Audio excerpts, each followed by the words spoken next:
कर्ण से इस तरह बचाया अर्जुन को, वरना मारा जाता। महाभारत के युद्ध में कर्ण और अश्वत्थामा दो महाशक्तिशाली योद्धा थे। यदि इन दोनों के साथ छल न किया गया होता तो महाभारत युद्ध कौरव कभी का जीत चुके होते। कहते हैं कि यदि अश्वत्थामा को पहले ही दिन से सेनापति बना दिया जाता तो 3 दिन में युद्ध समाप्त हो जाता, लेकिन अश्वत्थामा को जब युद्ध लगभग हार चुके थे तब सेनापति बनाया गया और उन्होंने तबाही मचा दी। इसी तरह यदि कर्ण के साथ छल नहीं किया गया होता तो भी कुछ युद्ध का रुख कुछ और होता। कवच और कुंडल। भगवान श्री कृष्ण और अर्जुन के पिता देवराज इंद्र यह भली भांति जानते थे कि जब तक कर्ण के पास उसका कवच और कुंडल है तब तक उसे कोई नहीं मार सकता।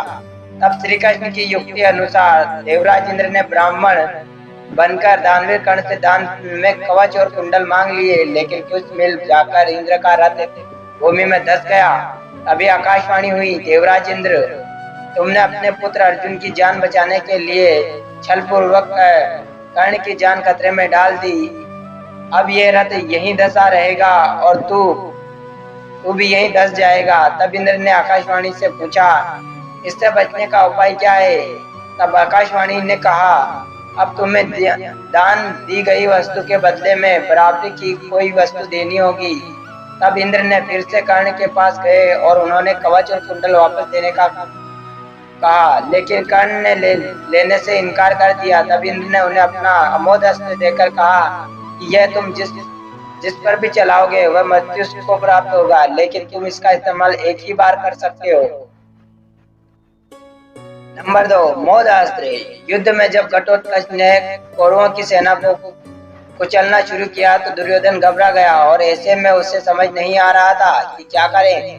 तब कृष्ण ने कर्ण से कहा कि आपके पास जो अमोघ अस्त्र है जिसके प्रयोग से कोई बच नहीं सकता, तो आप उसे क्यों नहीं चलाते? कर्ण कहने लगा, नहीं, यह अस्त्र तो मैंने अर्जुन के लिए बचा रखा है। तब श्री कृष्ण कहते हैं कि अर्जुन पर तो तुम तब चलाओगे जब ये कौरव सेना बचेगी, यह दुर्योधन बचेगा। जब ये सभी दुर्घटोत्कच के हाथों मारे जाएंगे तो फिर उस अस्त्र के चलाने का क्या फायदा? दुर्योधन को ये बात समझ में आती है।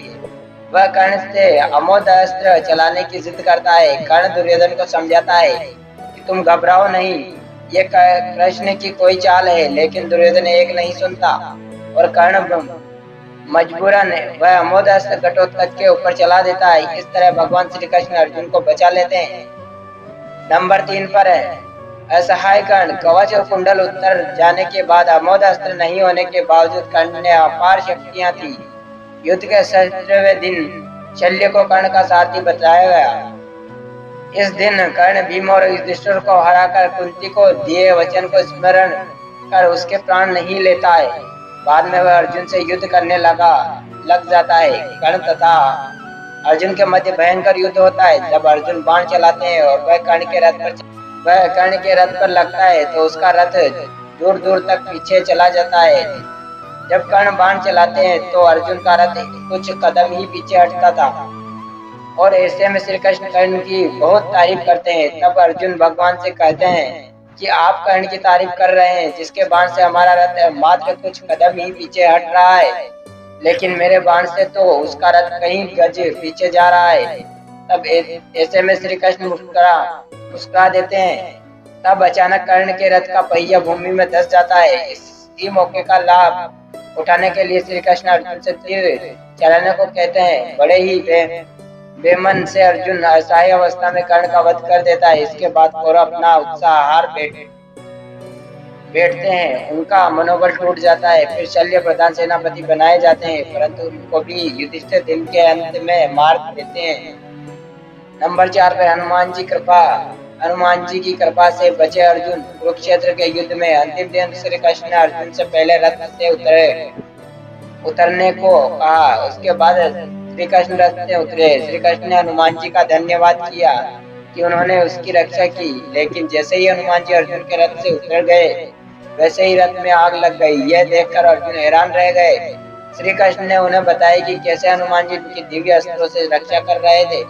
यदि हनुमान जी रथ पर विराजमान नहीं होते तो तुम और मैं कर्ण के बाण से इसी रथ सहित कभी के आसमान में उड़ गए होते। तो साथियों, ये थी आज की कहानी। आई होप आपको पसंद आएगी। पसंद आए तो हमारे चैनल को सब्सक्राइब कर वीडियो को लाइक कर दीजिएगा। चलिए साथियों, मिलते हैं किसी नई कहानी के साथ, नई टॉपिक के साथ। तब तक के लिए धन्यवाद।